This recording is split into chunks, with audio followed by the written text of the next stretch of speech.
Un homme descendait de Jérusalem à Jéricho. Bien, c'est toi. Voilà. Tu descendais, tu marchais, puis voilà qu'en chemin, il y a des bandits qui t'ont attrapé, qui t'ont roué de coups, qui t'ont pris plein de choses, qui t'ont laissé à moitié mort. Il y a plein de sang, voilà, tu es là, tout seul. Heureusement, un prêtre arrive. Un prêtre qui vient à Jérusalem, du temple, il a plein de choses à faire, il a surtout une pureté rituelle, il faut faire très attention à ça, tu ne dois pas toucher le sang, parce que tu vas porter le culte, faire tout ça, tu vas surtout, oh là là, qu'est-ce que tu vas faire? Tu vas te détourner et tu vas passer ton chemin.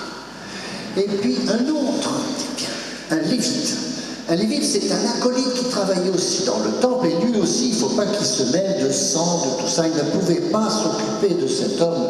Alors il est passé, et puis il est parti plus loin. Heureusement, un Samaritain était là. Un Samaritain, c'est un hérétique, un étranger. Bon. Alors lui, il passe devant ce pauvre homme, et qu'est-ce qu'il fait? Il le regarde, il est saisi de pitié.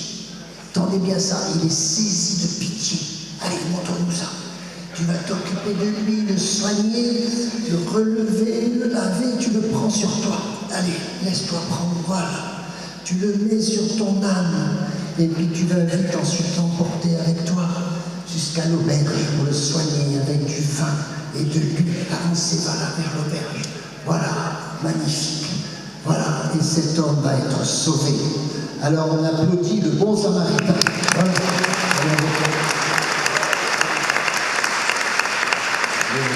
Voilà. On connaît bien cette parabole, on la commence souvent au catéchisme. Elle est un peu centrale dans le catholicisme. On aime bien ça chez les catholiques. La foi et les œuvres. On nous a beaucoup parlé de la foi tout à l'heure, de ce courage pour avoir de la foi. Je crois aussi qu'il faut un certain courage pour avoir de la charité. Alors, qui est ce Samaritain? Qui c'est? Qui est-il, ce Samaritain?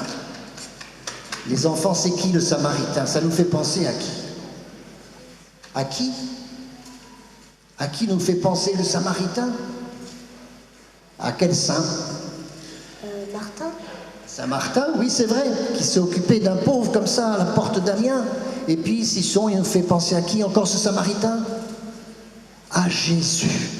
Oh, depuis des siècles, oui, on sait ça, que Jésus s'est, pour ainsi dire, lui-même manifesté, représenté, montré dans cette figure du Samaritain. Vous savez que pendant des siècles, les premiers siècles de l'Église, on ne représentait pas Jésus sur la croix. C'est un peu plus tard qu'on a fait ces visages sévères, ces Christ Pantocrator de nos icônes. Mais longtemps, au début, on a représenté Jésus sous la forme de un bon berger, un bon Samaritain. Ce bon berger que nous avons eu hier, vous savez, au Vêpres. Voilà cette figure du Christ, celui qui est le bon Samaritain pour chacun de nous. De quoi vit le bon Samaritain? Le premier geste du Samaritain en voyant cet homme blessé sur le côté de la route, c'est d'être saisi. Saisi de compassion. L'humanité, c'est ça. C'est un certain nombre d'émotions qui sont là pour nous mettre en marche. Et Jésus, figurez-vous, a connu beaucoup d'émotions comme celle-là. Il fut aussi saisi de compassion quand il a vu des foules sans berger. Il a été saisi de compassion, de cette émotion. Il en a pleuré au moment de la mort de son ami Lazare. Jésus est plein de compassion. Vous le saviez ou pas? Et c'est une émotion humaine, mais c'est aussi un sentiment divin, car Dieu est compassion. Alors voilà ce visage que nous donne aujourd'hui, ce dimanche. Nous avons entendu de la part du docteur de la loi qu'il avait bien compris quelque chose. En tout cas, il l'avait bien retenu. Tu aimeras le Seigneur, ton Dieu, de tout ton cœur, de toute ton âme, de toute ta force et de toute ton intelligence.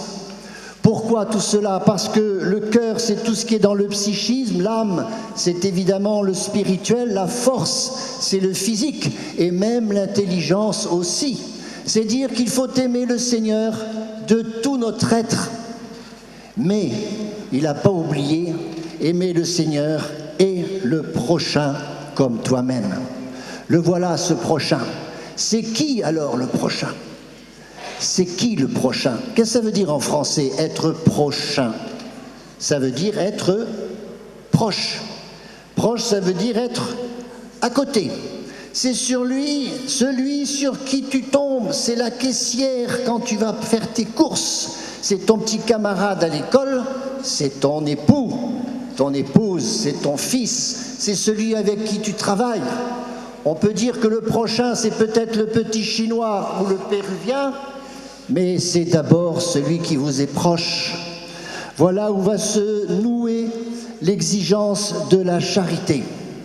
Et la charité, l'amour, c'est pas un sentiment, c'est pas non plus une émotion, c'est bien plus que cela. Et c'est quoi? C'est un agir, c'est une action. Nous avons dans cette scène du bon samaritain que des gestes, des actions. Cet homme ne fait que des choses. Et dans cet évangile, on a 5 fois le verbe faire.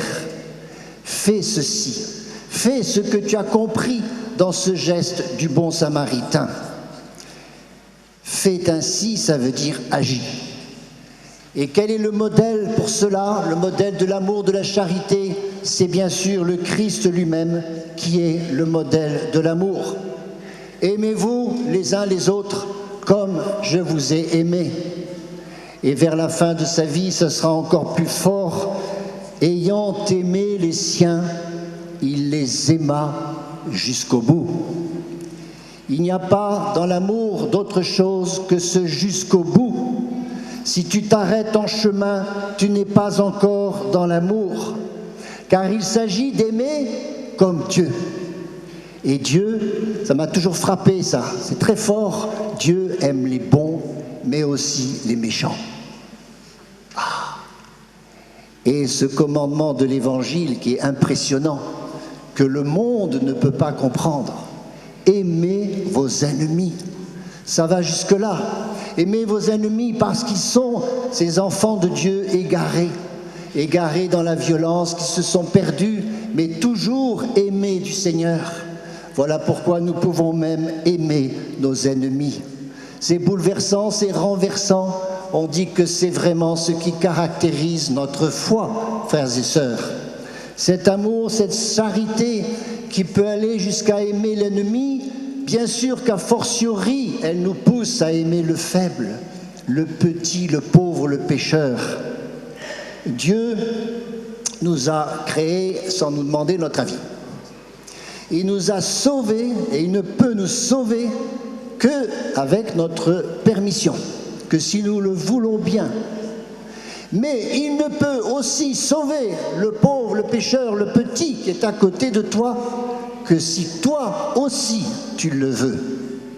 Dieu est prisonnier de notre volonté d'aimer. Car si le monde doit connaître l'amour, il ne peut maintenant le connaître sans doute que par nous-mêmes.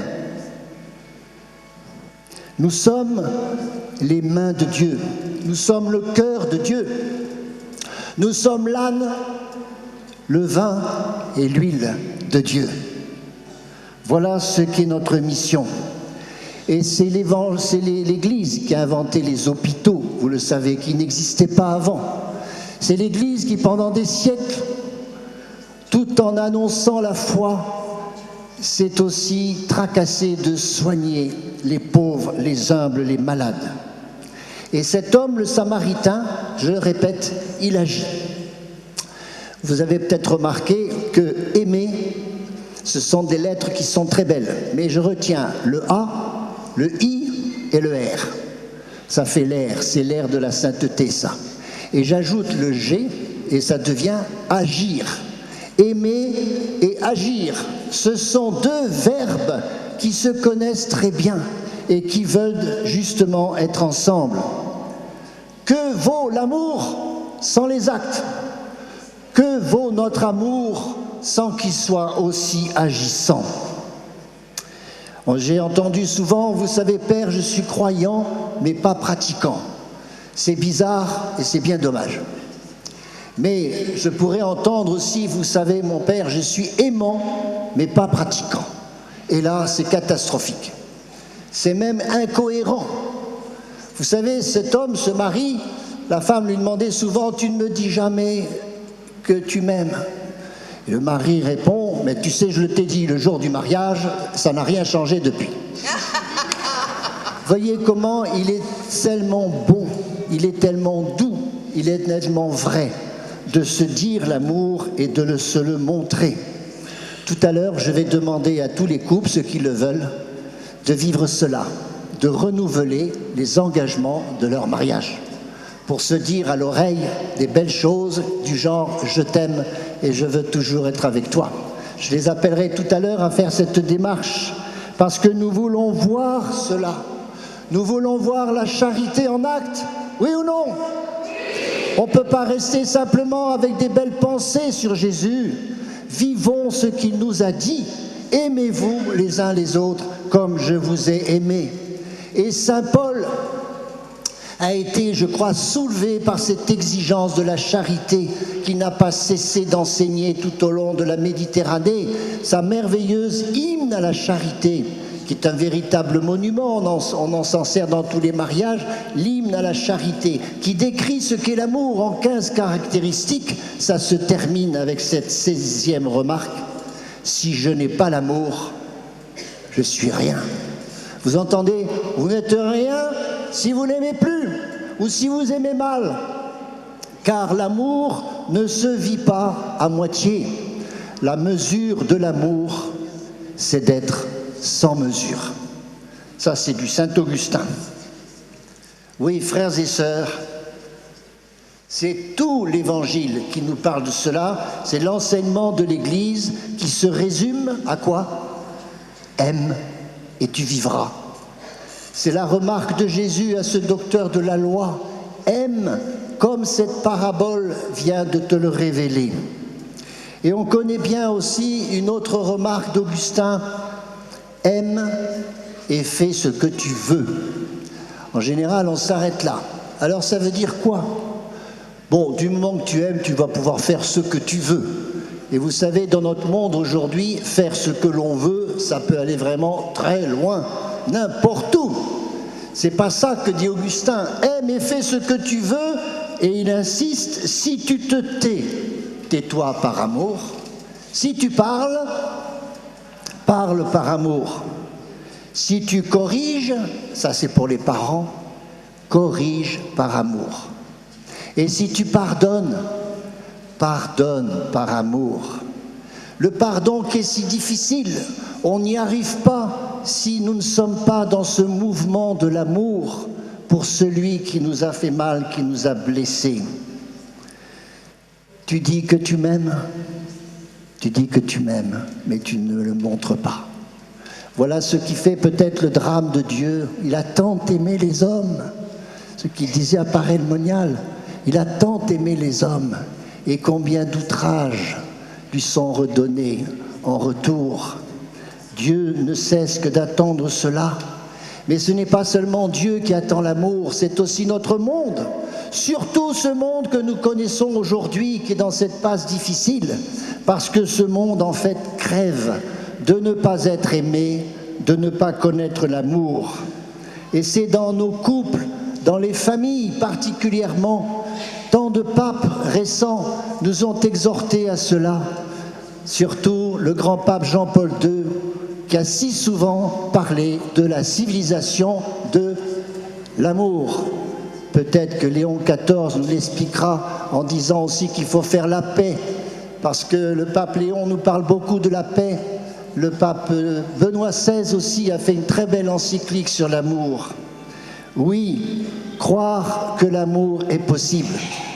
Voilà un formidable cri missionnaire pour notre monde. Alors, est-ce que vous êtes prêts à enflammer le monde par votre charité? Il y en a qui ne sont pas tout à fait prêts, je peux le comprendre. Mais est-ce que vous le voulez? Si vous le voulez, avec la grâce de Dieu, alors vous le pourrez. C'est comme ça que ça marche, le christianisme. Et cet amour, il faut le montrer tout spécialement avec nos proches. Vous savez que l'amour vient d'en haut. Ça ne vient même pas de chez nous, l'amour, c'est sûr, ça vient d'en haut. Dieu est amour. Et cet amour, s'il vient d'en haut, maintenant, pour qu'il se montre et qu'il se réalise, il faut que ça vienne de nous. Le bonheur, chers amis, le bonheur, où est-ce que ça se trouve? Avec votre prochain, c'est pas loin. Le bonheur, c'est faire le bien de mon prochain. Voilà le bonheur. Et la définition d'Aristote, c'était l'amour, c'est vouloir le bien de l'autre. C'est ça qui peut construire une civilisation de l'amour. Dans l'Évangile, on a ces trois amours bien connus qui ont été rappelés aujourd'hui. L'amour de Dieu, l'amour du prochain et l'amour de soi-même. Alors l'amour de Dieu, oui, on l'aime. L'amour du prochain, il y a des efforts à faire. Et l'amour de soi-même, aussi. Aimons-nous de ce bel amour parce que nous sommes des merveilles, comme on l'a entendu hier matin. Nous sommes faits pour l'amour.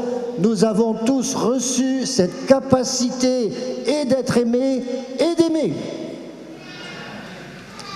L'amour, c'est une folie. Et je finis avec ça. On dit très souvent, est-ce que tu aimes un peu, beaucoup, passionnément, à la folie?